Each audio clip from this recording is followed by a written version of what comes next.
Mundi and your mother. And I know you best up and answer a quote, so I know. Says here, they need your moya, name me near me with your moya. Answer your call, that's some point to leave you for my. Say a Tiamu so far, and I know about money in Fanchelle. Then I know, say a cat Casabia, and me, as I was saying, a company, so Fanchelle.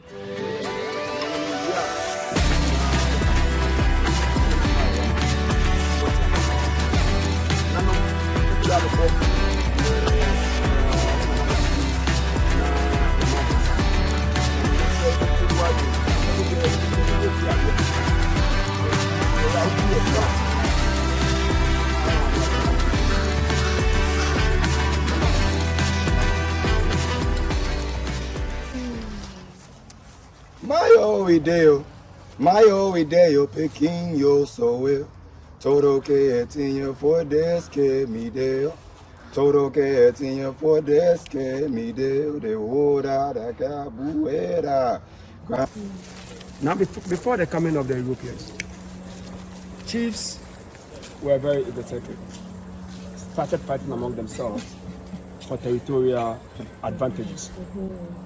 Whenever they are able to defeat your community, they do get your men and women as their prisoners of war. Yes. Those prisoners of war were the same people that were used in building the local economy. They work on plantations, they work in the mines, and those that were very, very knowledgeable. They even rose up in becoming chiefs of communities. They have rights, they have privileges. Their relationship with their master was an employer-employee relationship. People said it was indentured servitude. They weren't owned. They have their own liberties and they have their own freedoms. So in 1471, when the first European arrived, they were the Portuguese. When they arrived, they started trading with us in gold, diamond, and other commodities. But when they were trading with us, they were rather taking notes on us, taking notes on our spirituality, and taking notes of our fiscality. So in 1892, the New World was discovered. White Indians were the ones that were used in working on those plantations. But because of the tropical conditions, they could not cope. So they were just dying. So upon reviewing on the reports that the Portuguese did on us, one Portuguese priest in the person of Bartolomeo de las Casas, he was the man that pushed that we need to be sold. That's right. We don't walk on that path with our shoes on. Somebody asked me why. So you can feel that spirit. For me, I believe we've been so much ungrateful to our ancestors. We don't even deserve to walk on the same path that they did. Yes. But today, we just tell them we are still their children. They should forgive us so that we could make it right. And one more time, to connect with them by walking on the land that they did. The second reason is a covenant that you are yet to fulfill. The land is yours. It's just because of circumstances. That is why we are not together. Today, destiny has brought you home. The land is to know you. By walking on the land, we pray that may the spirits of our ancestors in terms of determination, endurance, power and love should also be in us. Because as we all know, the battle is not yet over. The third one is where you bring your conversation on board. Have a conversation with whoever you want to have whilst going through this path. So it's very, very sacred. And when we're going through this path, it is for yourself to connect. We don't even allow you to even talk to anyone. You just try to be in the spirit and connect with your ancestors. And you're going to get a reflection, a picture of what they endured just for you to be. So that is the reason why we go through this path with our shoes off. So he said we have to use their best in order to develop our West. So it was the decree of Bartolomé de las Casas that the trade started. Now, you wanted to take people to the plantations. Mind you, those same people were the ones that were building the local economy. How do you get these people? Because the nomads are with the chiefs. You cannot just come with just go in there and say, I'm taking you all. So they had a plan. And their plan led to the form of acquisition of enslaved Africans. It was in 3 stages. The first form of acquisition was through kidnapping and deceit. With this, it was basically championing by the Europeans. That is when they came to us and they told you, you've been good to us, you've treated so well with us. Why don't you come to my ship? Let's have some fun. As hospitable and as naive as we were, we followed him because we never thought evil. Yes. And before we could realize, we were in chains and shackles in the middle of nowhere. When you go to Anomabo, a fishing community closer to Cape Coast Dungeon, kids will tell you how their ancestors were manipulated and deceived in boarding the ship, the slave ship. Even with that, they weren't getting the numbers, so they proceeded further. That was when they started consulting some of our warriors, giving them guns and ammunition in order to raid smaller communities just for them to get the numbers. Those warriors also did what they could do, but they couldn't get the numbers because the numbers was with the chief. So the third form of acquisition was now, how do we get these numbers from the chief? I go. Yeah, so we basically getting the river. We're almost there.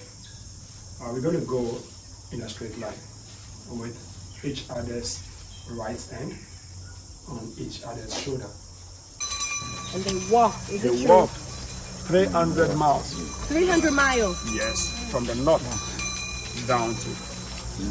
And the 300 miles is even an understatement because we had people who were taken from Nigeria, Ivory Coast, who walked over 1,000 miles to even get to Salaga. Before you add the 300 miles to Salaga, they have already made almost 130 miles, 1,300 miles. Any thoughts of them? I will introduce the last ritual, which is the saying of wishes. But this time, we're not going to say the wishes individually. We're going to go in a group, and each one is going to wish his friend the best. Because we believe that together is better than us being divided. So we'll go to the river. Yeah. So I feel that the ritual that I have prepared goes along with what you offered. I invite you all to find your own space where you can bathe yourself, top of your head, down to your feet. Like our brother was saying, releasing every sickness, dis-ease, and then filling yourself up with what you want. I need patience, I need joy, I need love, right? And also, before you fill yourself up, take time to connect and talk to your ancestors. Whatever you have, whatever grief, let it all go, right? If you need to cry, if you need to shout, Baba, you left me, I don't feel safe anymore, you abandoned me, like scream, whatever you need to do, like allow it to come out, right? Whatever pain, drama, scream, if you need to kill, it's okay. That's why give yourself some space, but talk to the water. I'm praying for my abundance. I'm praying for my peace. I'm praying for my divine mate. I'm praying for the healing, the generational healing in my family. I know I need to break these curses, right? To so-and-so that touched me in this wrong way. I'm forgiving you. I'm letting you go, but retribution gonna come get you. Like whatever you need to say it, okay? Into this water. Connect to, again, the ancestors of this land. Offer thanks. Thank you for going forth. Thank you for paving this way. Thank you for fighting the civil rights. Thank you, Black Panther Party, so now I could be here. Thank you for the ones that had to get hung, for the Nat Turners and the Ya Santoas, so we can be here in our cloth with our nice pedicures and, you know, nice shoes, right? Like, we need to really get it all out, okay? So honor the land, honor your ancestors, cleanse. Give yourself space. Also, maybe we can have one documentarian, and the rest of us that are on this tour, I'm inviting you guys, put your technology away, allow yourself to be present and drop down. Listen to the flow of the water. Yes. Okay.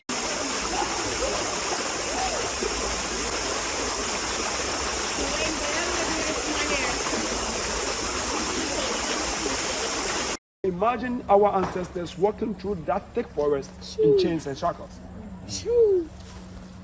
The animals were having their day because whenever they bounce on us, we were in chains and shackles. You cannot defend yourself. You could see a snake coming to you. You were tight. You couldn't do anything. You just pray and hope that it passed by.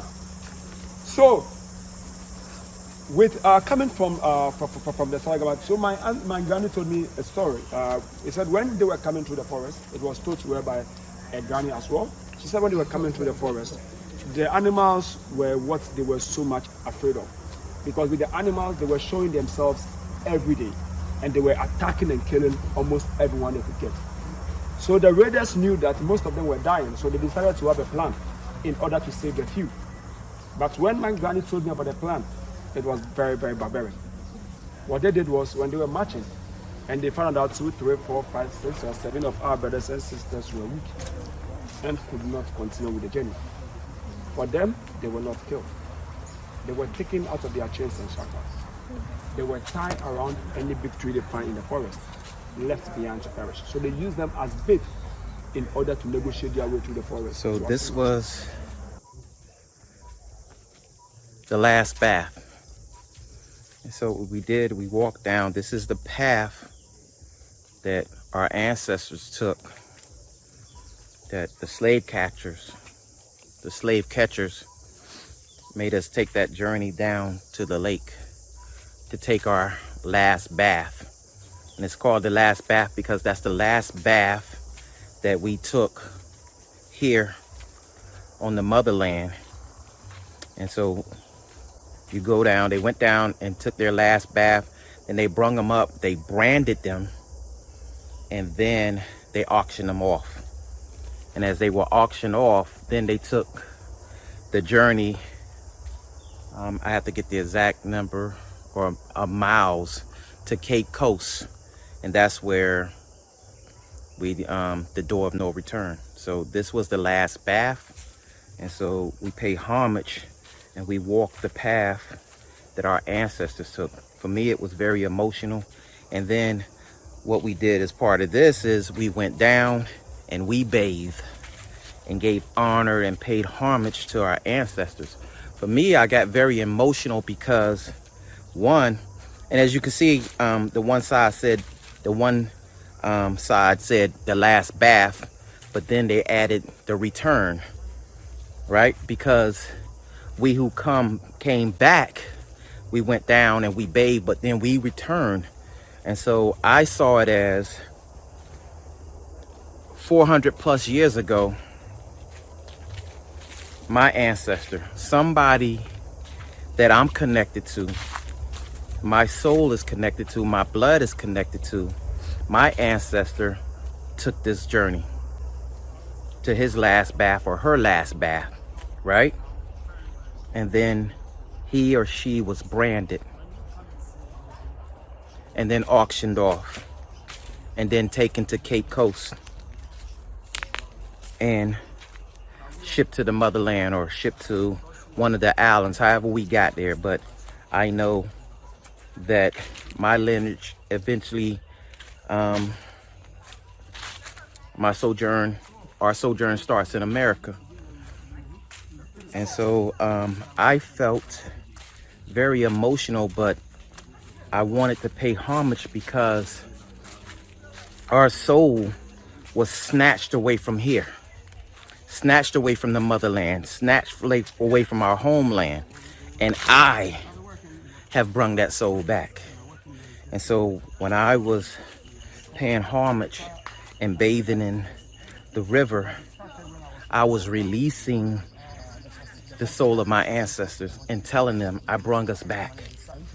And I released that soul and that energy back into the motherland. First, I want to give honor to all of your living souls. We are all one, the ones and ones. So I don't know us, but now we have come together and we're here. So we want to give honor to all of our living ancestors. I want to start with my father, James Everett Sr.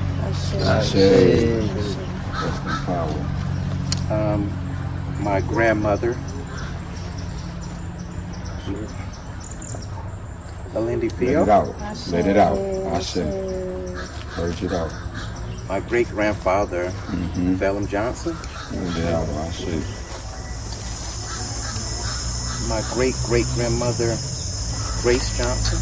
I said. And everyone in between. So many names that have passed on, but down there are ancestors, so I definitely want to honor them. Forgive me for not naming you. And the one ancestor that actually left here not by choice, but by force. America, I definitely want to honor that soul.